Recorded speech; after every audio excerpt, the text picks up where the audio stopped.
Assalamualaikum warahmatullahi wabarakatuh. Perkenalkan, nama saya Kurnia Larasati dari kelas 1110 absensi 14. Jadi di sini saya akan menjelaskan LKPD ke-6 yaitu algoritma rekursif, dan saya akan menjelaskan aktivitas kedua yaitu algoritma rekursif untuk penjumlahan deret bilangan dengan soal yaitu mencari S10 dan penjelasan secara rekursif dapat dinyatakan sebagai Sn sama dengan n plus S dalam kurung n-1 dengan S1 sama dengan 1.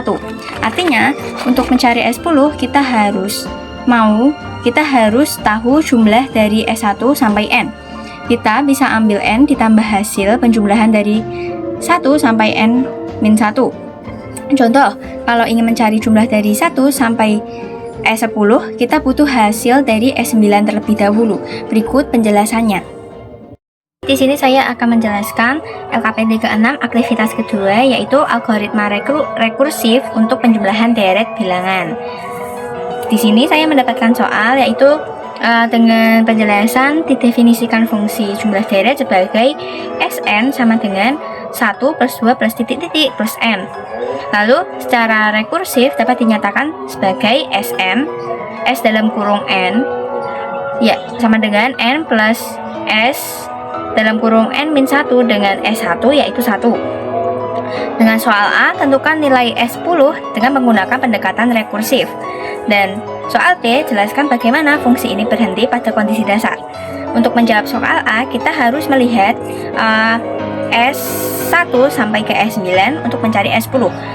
Sudah saya tuliskan yaitu S10 sama dengan 10 plus 9. 10 plus S9. Jadi untuk mencari S9 kita perlu S8, begitu pula dengan S8 kita perlu mencari S7 hingga S1.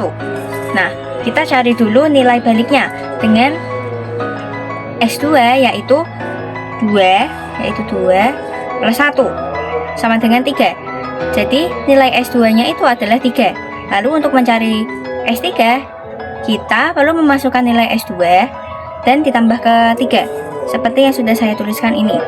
Jadi sama dengan 6 dan S3 nya sama dengan 6. S4 seperti cara S2 dan S3, 4 ditambah 6 dari S3.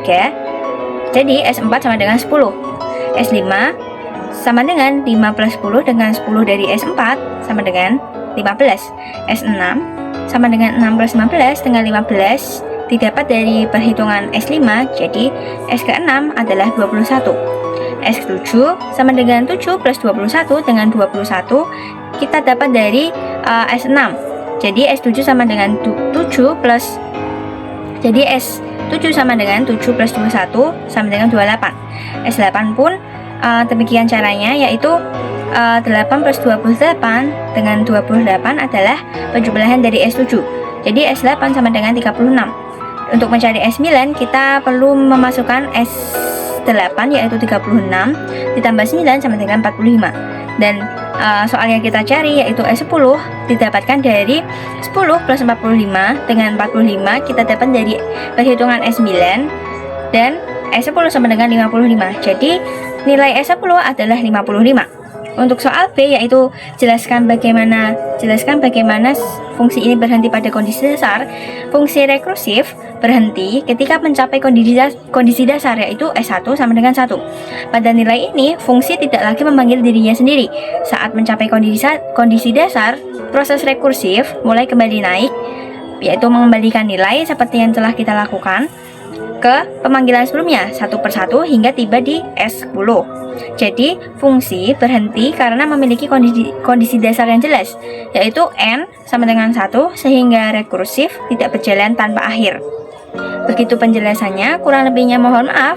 Apabila ada salah kata dan kekurangan, mohon dimaafkan. Sekian dari saya. Wassalamualaikum warahmatullahi wabarakatuh.